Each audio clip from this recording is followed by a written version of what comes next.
Enforcer Operatives are the core of the Enforcer task force that you'll be playing in Epic Warpath. So with mine, I started out applying a black base coat to the model.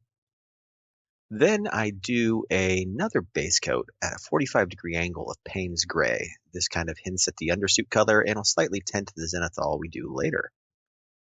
Next up, I apply a zenithal white from above to give the armor its base color and to apply our base highlights. Switching over to the brush, I apply a base coat of Payne's Gray into the undersuit areas of the miniature. This is under the chest, in the knees, anywhere we've got gaps in the armor where the underbody suit is going to show.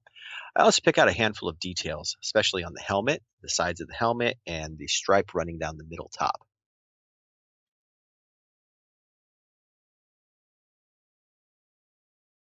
Next, I apply some Pro Acryl Transparent Black. You could also use Army Paint or Grim Black over the Genling 45s that the operatives are carrying.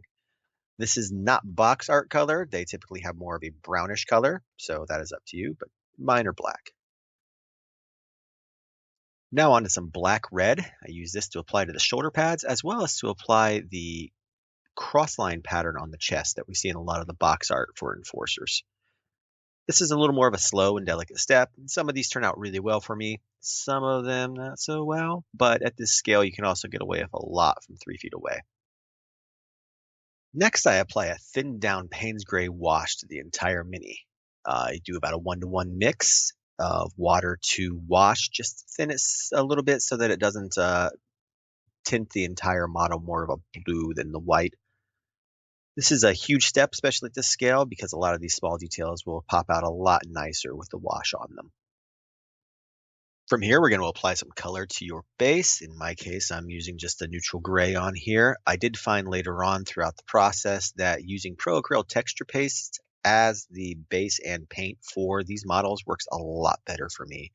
You can apply just one nice thin to thick layer to cover up the base and to provide a little texture and detail to the entire model.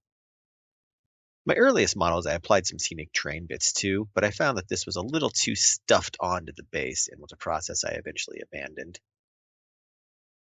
And after a couple of dollops of texture paste, it's just a quick black rim on that base, and that'll wrap up the model. If you'd like to see the whole video, you can check it out on my YouTube channel. Otherwise, I hope you enjoyed this short, and if you have any questions or comments, please don't hesitate to post them in the comments.